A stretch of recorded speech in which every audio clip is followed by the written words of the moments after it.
भारताचा बेरोजगार तरुण झुरळ आहे का? एक बेरोजगार तरुण आले कुठून? दरवर्षी 2 कोटी नोकऱ्या देऊ, आरटीआय करणं गुन्हा आहे का? बेरोजगार तरुणांनी आवाज उठवायचा नाही का? त्याच्या सरन्यायाधीशांना माहित नाही का त्या व्यक्तीला झुरळांकडून प्रेरणा मिळते? चला मित्रांनो, आजचा प्रश्न विचारण्याची वेळ झालेली आहे. आजचा प्रश्न आहे, भारताचा बेरोजगार तरुण झुरळ आहे का, परजीवी आहे का? मित्रांनो, हे शब्द जर एखाद्या सामान्य व्यक्तीने बोलले असते तर चाललं असतं, परंतु हे शब्द आपले भारताचे सरन्यायाधीश सूर्यकांत यांनी बोलले आहेत.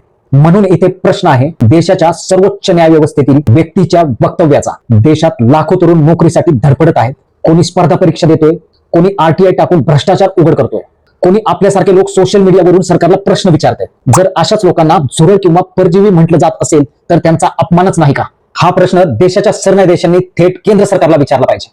कारण 2014 मध्ये नरेंद्र मोदी आणि एनडीए सरकार जेव्हा सत्तेत येत होतं तेव्हा त्यांनी देशाला मोठं आश्वासन दिलं होतं, म्हणजे लाखो वगैरे काही नाही, डायरेक्ट कोट्यवधी नोकऱ्या. पण आज 2026 मध्ये परिस्थिती काय आहे? गुगल सर्च आणि सार्वजनिक आकडेवारीनुसार त्यांचं आश्वासन पूर्ण झालेलं दिसत नाही. 2014 मध्ये बेरोजगारी दर साधारण 3.4 ते 3.6% होता आणि आज 2026 मध्ये बेरोजगारी दर 5.2% आहे. म्हणजे प्रश्न तरुणांवर नाही, प्रश्न रोजगार निर्मितीवर आहे. रोजगार आपको आपके प्रदेश में मिलना चाहिए कि नहीं मिलना चाहिए, और इसलिए भाइयों बहनों हमने मेक इन इंडिया का अभियान चलाया है. हर गांव गली मोहल्ले ये हमें करना है भाई. जर नोकऱ्या निर्माण झाल्या असत्या तर तरुण आरटीआय कार्यकर्ते, युट्यूबर आणि सोशल मीडियावर आवाज उठवणारे बनले असते का? आरटीआय कायदा सरकारने स्वतः आणलाय. माहितीचा अधिकार लोकशाहीचा एक भाग आहे. मला सांगा, सोशल मीडियावर प्रश्न विचारणं चुकीचं आहे का?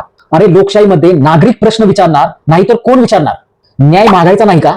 आणि जेव्हा सरन्यायाधीशांवर देशभर टीका झाली तेव्हा सरन्यायाधीश स्पष्टीकरण देण्यासाठी समोर आले आणि स्पष्टीकरण देताना काय म्हणले बघा, माझा अर्थ तसा नव्हता, तरुण माझ्यासाठी प्रेरणा आहे. पण त्यांना झुरळ आणि परजीवी अशी उपमा का दिली?